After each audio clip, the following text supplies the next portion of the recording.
ก็เป็นมือทำอิฐเนาะในการออกทัศนะเริ่มต้นจากโรงเรียน4 โมงเช้าตื่นแต่เช้ามาฮอดนี่ก็ประมาณ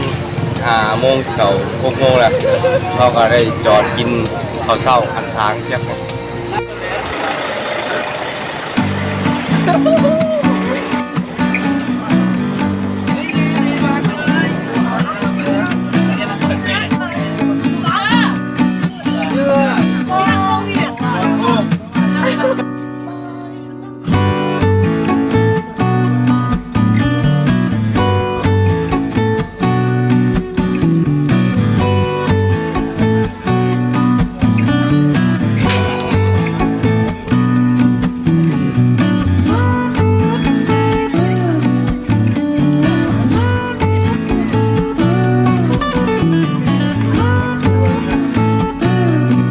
สิฮอดเชิญก็มาท่องเที่ยวสถานที่สกิดก่อนสิ